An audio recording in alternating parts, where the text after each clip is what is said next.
तो hello everyone, स्वागत है हमारे यूट्यूब चैनल नॉटन क्लास में। आज हम लोग एक नए चैप्टर सीरीज के साथ जुड़े हैं। इस चैप्टर का नाम है force and laws of motion. इस चैप्टर को हम लोग 4 लेक्चर में कंप्लीट करेंगे। 3 लेक्चर होगा थ्योरी बेस और 1 लेक्चर न्यूमेरिकल बेस होगा।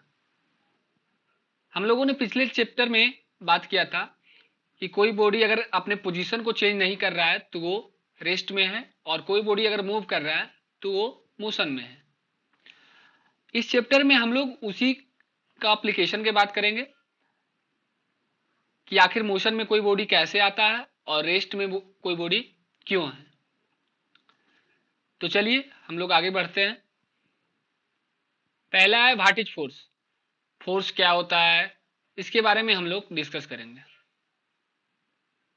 फोर्स क्या होता है इसके बारे में हम लोग डिस्कस करेंगे। उसके बाद हम लोग बैलेंस और अनबैलेंस फोर्स की बात करेंगे। फिर हम लोग इनर्शिया देखेंगे और Newton first law of motion पे बात करेंगे हम लोग। तो चलिए हम लोग अब फोर्स पे बात करते हैं कि फोर्स क्या है। फोर्स बेसिकली एक एजेंट है जो किसी बॉडी को रेस्ट में हो तो उसको मोशन में ला सकते हैं, और कोई बॉडी अगर मोशन में हो तो रेस्ट में ला सकते हैं। जैसे में देखिए कि मान लीजिए एक ब्लॉक ये रेस्ट पे अभी है, क्या है, रेस्ट पे है। इसको अगर हमको मोशन में लाना है तो मान लीजिए कि इसको अगर मोशन में लाने के लिए हमें इधर 10 न्यूटन का फोर्स लगाना पड़ा। तो ये क्या हुआ, इसको मोशन में इसका स्टेट चेंज करने के लिए ये क्या किया, एक एजेंट का काम किया है। तो फोर्स क्या है, एक एजेंट है जो अपने किसी बॉडी को रेस्ट से मोशन में लाने के लिए और मोशन से रेस्ट में लाने के लिए। मान लीजिए कोई गाड़ी देखते हैं साउथ फिल्म में देखते हैं कि एक हीरो पूरा गाड़ी को रोक देता है।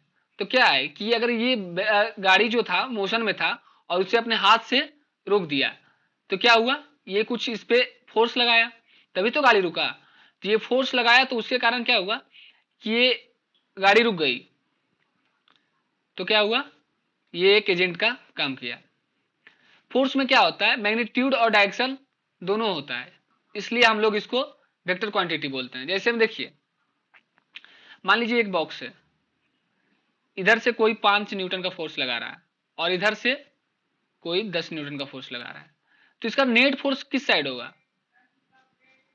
नेट फोर्स इसका इस साइड होगा 5 न्यूटन का, क्योंकि ये 10 न्यूटन का इधर से फोर्स लगा रहा है और 5 न्यूटन का इधर से लगा रहा है। तो क्या होगा, 10 न्यूटन नेट फोर्स क्या होगा, रिजल्टेंट फोर्स 5 न्यूटन। तो डायरेक्शन कौन से साइड हो जाएगा, लेफ्ट साइड। तो ये क्या है, एक वेक्टर क्वांटिटी है। इसका ऐसा यूनिट न्यूटन होता है। जैसे देखिए फोर्स का फॉर्मूला क्या होता है, एम ए। मास का यूनिट क्या होता है, केजी। एक्सेलरेशन का क्या होता है, मीटर पर सेकेंड स्क्वायर। तो हम लोग न्यूटन को केजी मीटर पर सेकेंड स्क्वायर भी कह सकते हैं। इसका एक और सीजीएस यूनिट में होता है फोर्स का, डायन। फोर्स को हम लोग एफ से डिनोट करते हैं। अब हम लोग बात करते हैं बैलेंस और अनबैलेंस फोर्स। देखिए पहले इसको हम लोग एक एग्जाम्पल के थ्रू समझते हैं। एक बॉक्स है, एक इस साइड बॉक्स है। इधर से भी हम 5 न्यूटन का फोर्स लगा रहे हैं और इस साइड से कोई मेरा दोस्त है जो 5 न्यूटन का फोर्स लगा रहा है, ठीक है। और ये है, ये हम है जो इधर 10 न्यूटन का फोर्स लगा रहे हैं, इधर से मेरा दोस्त 14 न्यूटन का फोर्स लगा रहा है। तो देखिए बैलेंस फोर्स क्या होता है कि यहाँ पे हमें नेट फोर्स 0 मिलता है। जैसे मान लीजिए इधर से 5 न्यूटन का फोर्स लग रहा है और इधर से भी 5 न्यूटन का फोर्स लग रहा है, तो क्या ये बॉक्स डिस्प्लेस करेगा अपने पोजीशन पे, सेम पोजीशन पे रहेगा। तो इस पे क्या होता है कि ये नेट फोर्स यहाँ 0 हो जाता है, एफ इक्वल टू 0। और देखिए अनबैलेंस फोर्स क्या होता है, यहाँ पे अनबैलेंस फोर्स मान लीजिए इधर से 10 न्यूटन का फोर्स लगा रहे हैं और इधर से 14 न्यूटन का फोर्स लग रहा है। तो क्या हो जाएगा, net force left side 30 Newton का, तो बॉक्स क्या होगा, डिस्प्लेस हो गया। तो यहाँ नेट फोर्स 0 के बराबर नहीं होता है। देखिए इसमें क्या बोला जा रहा है कि फोर्स इक्वल मैग्नीट्यूड का। तो देखिए दोनों मैग्नीट्यूड का इक्वल है फोर्स, अगर दोनों साइड से लगा रहे हैं तो वो हम बैलेंस फोर्स कहेंगे। अब देखिए यहाँ पे अनबैलेंस फोर्स में, तो देखिए यहाँ दोनों तरफ इक्वल मैग्नीट्यूड का फोर्स नहीं है तो अनबैलेंस फोर्स हुआ। ये बैलेंस फोर्स जो है किसी का मोशन को चेंज करने का काउज नहीं करता है। मान लीजिए कोई बॉडी एक यूनिफॉर्म स्पीड से चल रहा है, तो अगर हम सेम फोर्स लगा रहे हैं, बैलेंस फोर्स लगा रहे हैं, तो उससे कोई इफेक्ट, उसका स्टेट पे कोई इफेक्ट नहीं पड़ेगा। लेकिन बट इसमें अगर अनबैलेंस फोर्स लगा दिए, तो जो बॉडी मोशन में था, अगर फोर्स लगा दिए, अपोजिट फोर्स लगा दिए, तो वो बॉडी क्या होगा, अपने मोशन पोजीशन से रुक जाएगा। मान लीजिए कि कोई गाड़ी चल रही है और उसे अगर हम सामने से दूसरे गाड़ी से फोर्स लगाएं, तो क्या होगा कि टक्कर खा के और वो क्या होगा, रुक जाएगा। तो अपने मोशन को चेंज कर लिया, तो ये हुआ अनबैलेंस फोर्स। अब हम लोग बात करते हैं इनर्शिया क्या है। इनर्शिया एक प्रॉपर्टी है, मतलब कि एक, मान लीजिए प्रॉपर्टी है, जैसे कि कोई बॉडी अगर रेस्ट में है, कोई बॉडी अगर रेस्ट में है,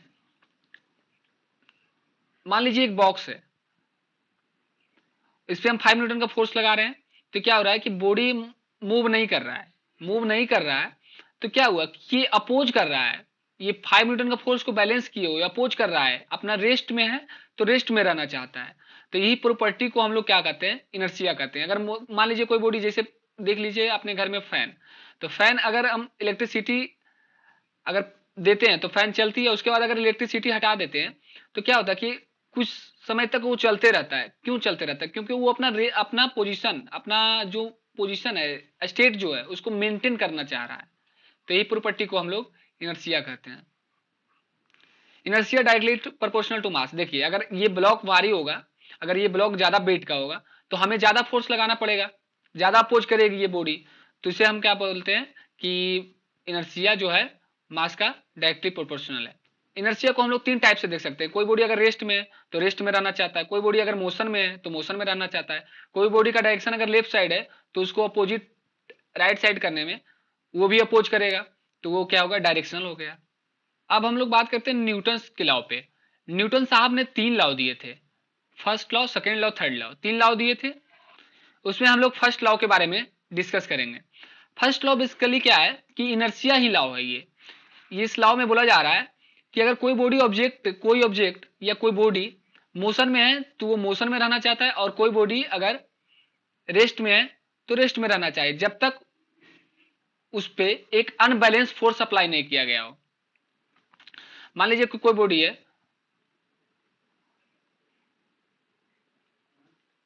कोई बॉडी है रेस्ट में है, तो जब तक हम इस पे अनबैलेंस फोर्स, अगर मान लीजिए इधर से 5 न्यूटन लगाए, इधर से 0 न्यूटन फोर्स लगाएं, तो जब तक एक अनबैलेंस फोर्स में नहीं लगाएंगे तो वो अपना बॉडी क्या होगा, रिमेन रेस्ट में रहेगा।